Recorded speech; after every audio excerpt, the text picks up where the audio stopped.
मैं दूध गर्म करके रसोई से वापस आ रही थी। तभी सासू माँ के कमरे से अजीब आवाजें सुनाई दी। मेरी सास बार बार कहती थी, बसते अब बस करो, मैं थक गई हूँ, मुझसे इतना नहीं होता। अब मुझ में ताकत नहीं है, तुम बहुत ताकतवर हो। लेकिन मैं कमजोर हूँ। फिर जब ससुर की गुस्से भरी आवाज आई, ससुर कह रहे थे, चुप बैठो और ऐसे ही चलने दो। ये सब सुनकर मैं डर गई और अपने कमरे में आ गई। जब मैं सोने गई तो सोचती रही कि मेरे ससुर इतने ही चाहिए था। हेलो दोस्तों, मेरा नाम रेखा है। मेरी शादी बहुत जल्दबाजी में हुई। एक अच्छा घर बार होने के नाते मेरे माता पिता ने शादी से इनकार नहीं किया और मेरी जल्दी शादी कर दी। मुझे ससुराल को आए 1 सप्ताह हो गया था और मैं अपने पति की दिनचर्या से भली भांति परिचित थी। उसे हर रात दूध पीना पसंद था, लेकिन मैं भूल जाती थी। मैं हर बार छोटी छोटी बातें भूल जाती थी और कुछ चीजों को ज्यादा हमें सोचती रहती थी।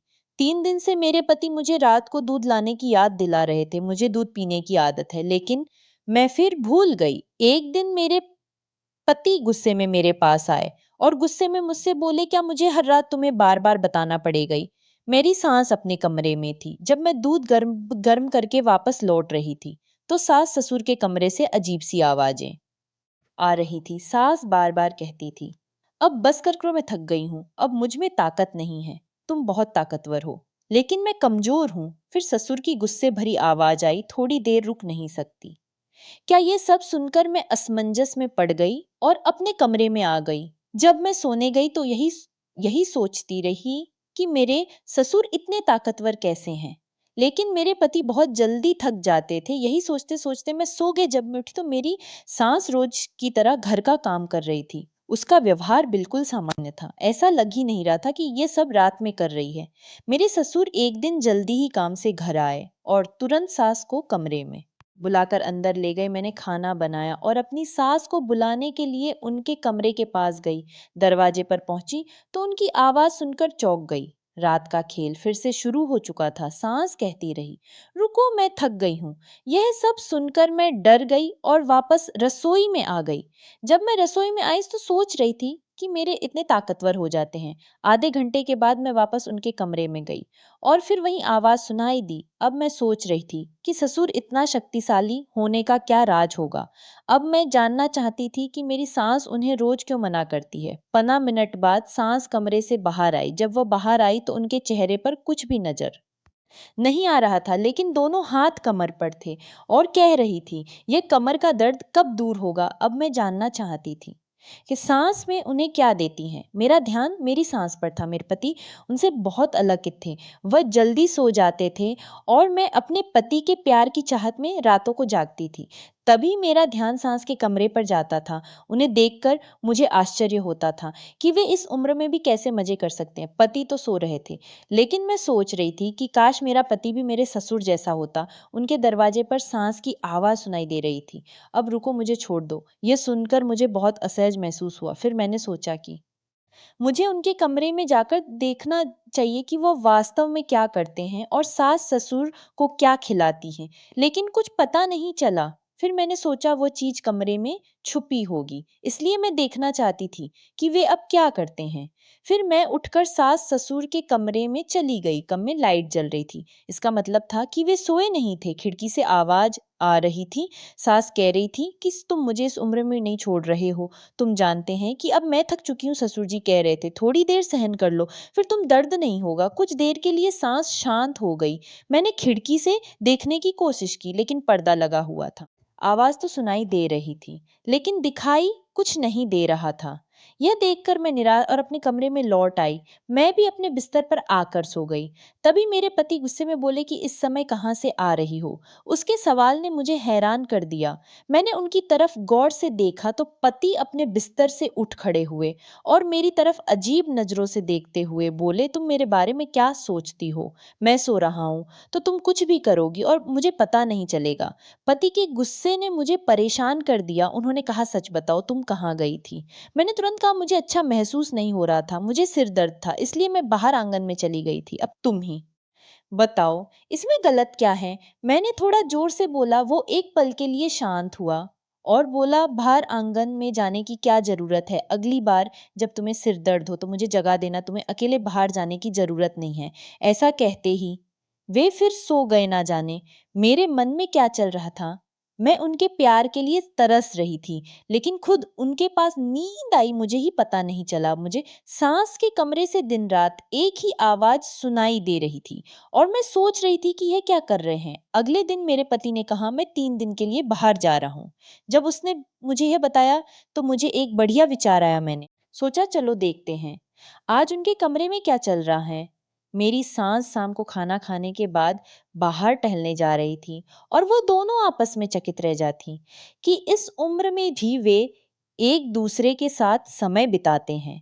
इस उम्र ही वे भरपूर जिंदगी जी रहे थे और लोग उस दिन मैंने जल्दी से अपना सारा काम खत रहे थे और हम अलग थे और अपनी सास ससुर के कमरे में चली गई। आज मैं सास के कमरे में छिपकर सच जानने की कोशिश कर रही थी। मेरे ससुर अपनी पत्नी से बहुत प्यार करते हैं और उसे बहुत खुश रखते हैं। मेरे पति मुझे इतना खुश नहीं रख पाते। इसलिए मैं जानना चाहती थी कि मेरे ससुर ऐसा क्या खा लेते हैं जो उन्हें इतना शक्तिशाली बना देती हैं। मैं इसे अपने पति को देना चाहती थी।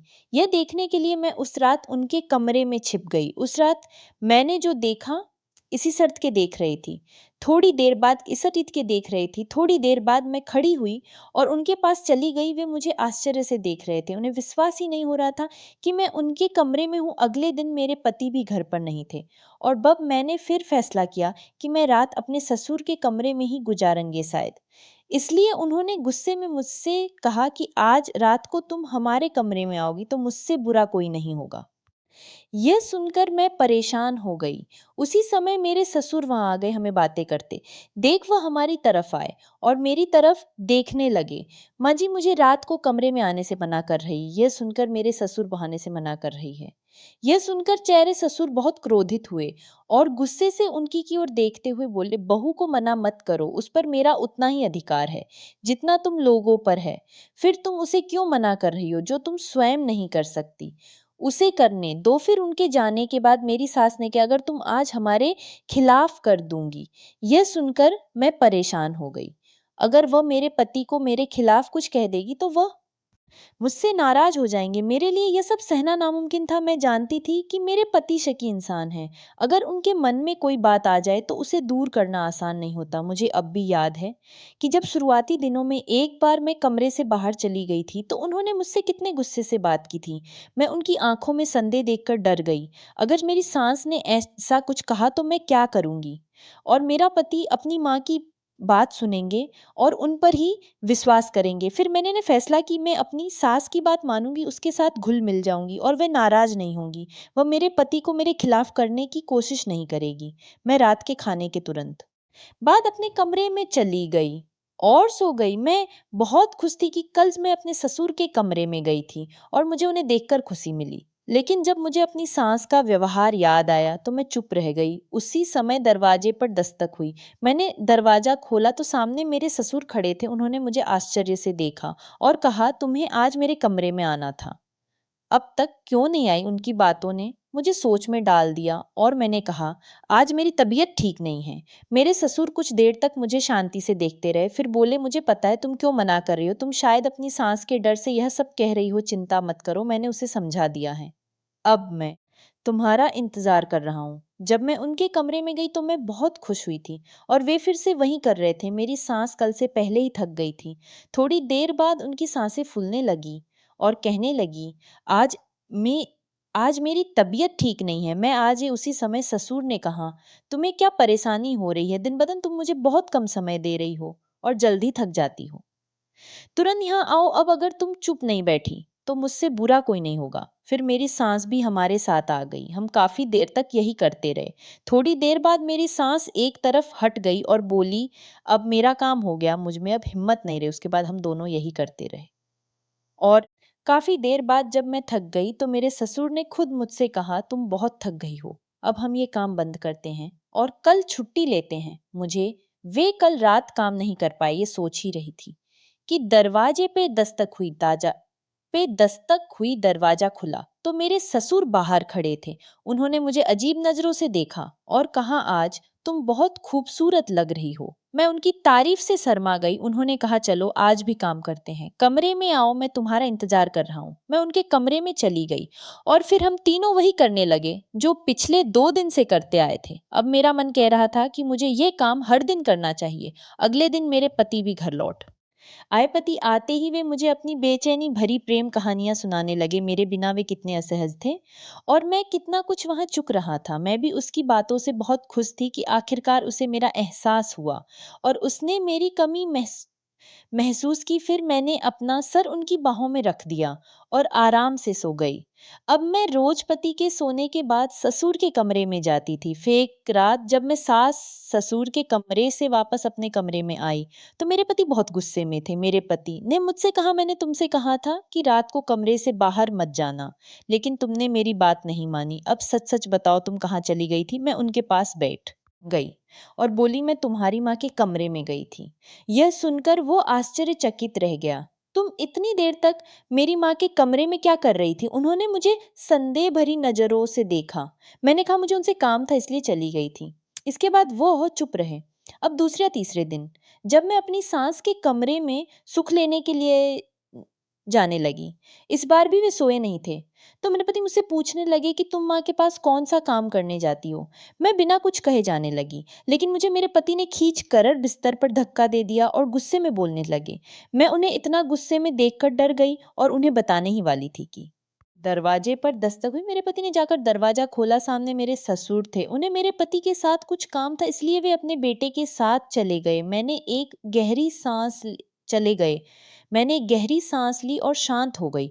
फिर कुछ दिनों बाद रात जब मैं सास ससुर के कमरे में गई तो शायद मेरे पति सोए नहीं थे और वह मुझे ढूंढते हुए उस कमरे में आ गए। सामने हमें ऐसा करते देखकर वह चौंक गए। जब उसने हमें एक पैर पर खड़े होकर निकली, क्या हो रहा है, तो मेरी सास ने अपना दूसरा पैर जमीन पर रखा और सोफे पर बैठते हुए बोली, तुम्हारे पापा कब से ये पूजा करते आ रहे हैं। उनका कहना है कि एक पैर पर खड़े होकर इस तरह पूजा करने से भगवान प्रसन्न होते हैं और मनुष्य को वह सब कुछ मिलता है जो वह चाहता है। मैं जल्दी ही थक जाता हूँ, लेकिन तुम्हारी पत्नी और पिताजी लंबे समय तक यह काम करते हैं। पता नहीं ये दोनों क्यों नहीं थकते। यह सुनकर मेरे पति ने मेरी ओर मुस्कुराते हुए देखा और कहा, मेरी पत्नी बहुत अच्छी है और कभी थकती नहीं है। उन्होंने खुशी से ऐसा कहा। यह सुनकर मैं शर्मिंदा हो गई, लेकिन मेरे पति ने सभी को समझाया कि इस तरह का अंधविश्वास रखना ठीक नहीं है। अगर सच्चे मन से भगवान की पूजा की जाए तो सब कुछ ठीक हो जाएगा। काफी समझाने के बाद मेरे ससुर मान गए और फिर एक साधारण इंसान की तरह व्यवहार करने लगे। अब वह सुबह नहा धोकर भगवान का ध्यान करने लगे और हमने भी अपने आप को सुधार लिया और अच्छे से रहने लगे। तो दोस्तों, यह थी आज की कहानी। आपको कहानी कैसी लगी कमेंट करके बताइए और चैनल को सब्सक्राइब करना ना भूले। धन्यवाद।